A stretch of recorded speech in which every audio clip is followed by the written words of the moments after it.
Hi guys, welcome back to Book Talk. Miss Jamie here. And last week we did a choose your own adventure book called Fright Night.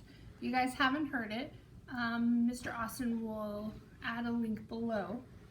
And so this week we're talking about Which Way books, which are basically choose your own adventure books. These are a little bit older for older elementary, middle school.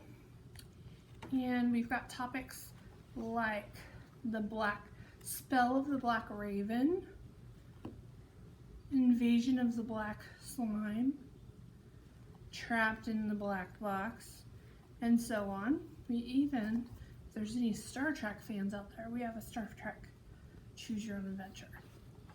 So this week we are going to read part of The Computer Takeover. So let's get started. Again with the warning, it says don't read it all the way through, follow the directions. I think we got it, right? Let's give it a try. Years have passed. The 21st century has arrived. The countries of the world are now united in a single world federation. You are the famous computer expert. In fact, despite your youth, you were recently appointed Chief Computer Advisor, to the President of the World Federation Council. No one was surprised. When other kids your age were still learning to ride bicycles, you had invented the Patable Internet Access Module. No doubts that you are a computer genius. But some people think you aren't old enough or mature enough to handle your job, which is tremendously complex since everything is now so computerized. Computers could do a lot when you were a little kid, but they now practically do everything. Computers are put in charge of whole factories. They run trains and buses. An ordinary car can't start without one.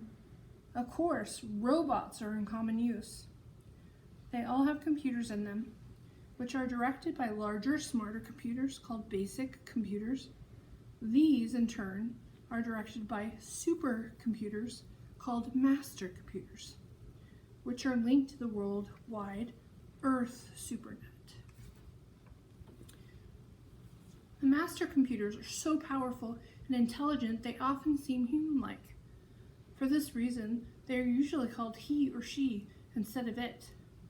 The most powerful computer of all is the MC3000 located in Melbourne, Australia. And it's not normally linked to the Earth supernet, but it's devoted to solving enormously complex problems dealing with genetic engineering and research. The whole system usually works smoothly, but because people rely so heavily on computers, when something does go wrong, it can cause big problems. That's where you come in. Anytime there's a major computer problem, you are expected to deal with it. Maybe that's why everybody calls you Chief. Right now, you're sitting at your office at the World Federation Center in New York City. But you're not thinking much about computers. You're about to go on vacation to Hawaii. In a little over 2 hours, you'll be soaking up the sun on the beach.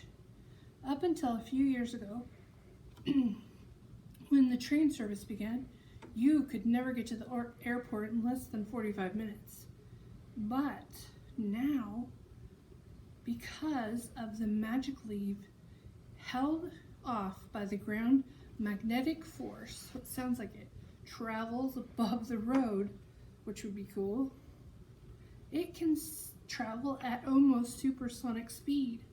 Then, instead of a tedious trip by jet airliner, the rocket plane traveling above the Earth's atmosphere will get you to Hawaii in a couple of hours. That's pretty cool. You're attending to a few last-minute details when your assistant, Dr. Tony Sullivan, arrives in your office. Tony is a brilliant engineer, as well as a computer engineer. He is never accepted by any early space mission assignments because he's afraid of heights. He drops into the big armchair across from your desk and looks up wistfully at the surfing poster on your wall. Well, Chief, he says, are there any trouble spots I should know about before you take off? Afraid not, Tony, you say. I've never seen things running so smoothly. You may have nothing to do while I'm in Hawaii. He laughs. That's a break. We've all noticed that the more wonderful these computers get, the bigger mess is when things go wrong. You can spend the next half hour bringing Tony up to date on the status sheets of the master computers worldwide. You're about to leave when you stopped by the instant beep of the hotline. You flick on the speakerphone. Chief? It's Maria Santro, Moon Base Control. The Federation has a major base on the moon now, mostly concerned with mining and space surveillance. Maria is in charge of the computer operations there. You know her well.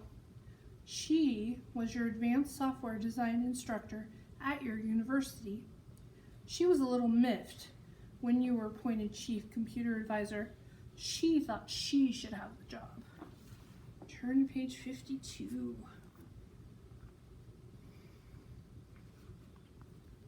What's up, Maria, you ask? Tony Sullivan is here with me on the speakerphone. He'll be taking over while I'm on vacation. Hi, Tony, Maria says after a slight delay. It takes about 2 seconds for the radio waves to reach the moon. I don't want to hold up your vacation, Chief. This may not be a problem. There's no damage or loss or anything like that, but it's a little strange. I thought I'd better let you know about it. Please do. It's about Acorn, Maria says, referring to the special moon base master computer.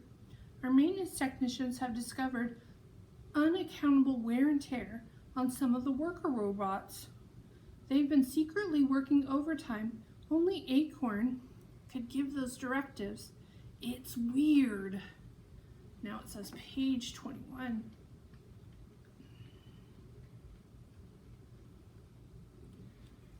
Tony, still sitting across from you, points to the monitor on the desk. You flip it off. You don't want any station linked to the SuperNet to store your conversation about computer problems, especially one involving Acorn. Acorn isn't an ordinary master computer.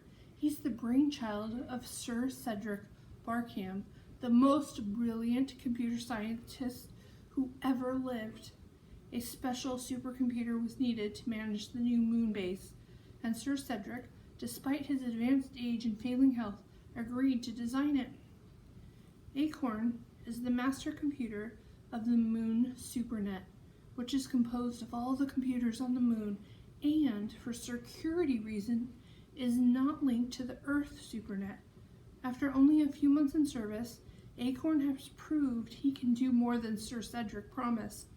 For example, he can independently design and set up a laser defense system to protect the moon base from asteroids and meteor strikes.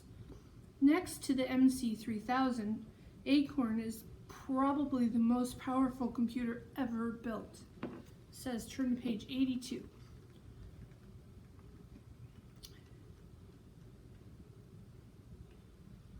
Okay. What's your analysis, Maria, you ask? I don't have any, she says. The only explanation I can think of is that Acorn has decided to undertake some project without notifying us. What have the robots been working on? Tony asked. We can't tell.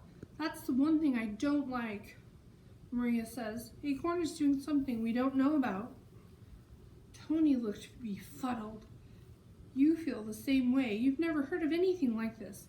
It could be a serious problem, and you should look into it right away.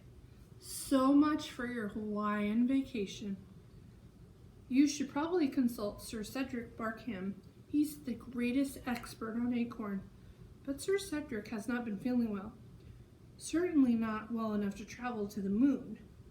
And he wrote you some weeks ago saying that he had given up communication with Acorn. He no longer had the energy to keep up with the constant changing access codes. You can hardly expect Sir Cedric to solve the problem for you, but perhaps you could fly to England and consult with him at his home. Either that or take the express shuttle to the moon and investigate the situation firsthand. Here's our first choice.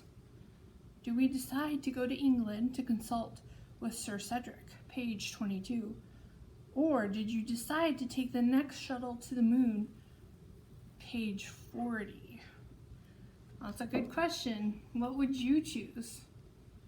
So I hope you guys like the Choose Your Own Adventure books. They're here at Patterson Library. Remember, you guys can come in person now and come and pick new books out. And there's also still curbside pickup Wednesday and Friday if you guys want to call in and have us grab these books for you and get them ready. Okay, thanks for joining me, guys. Bye.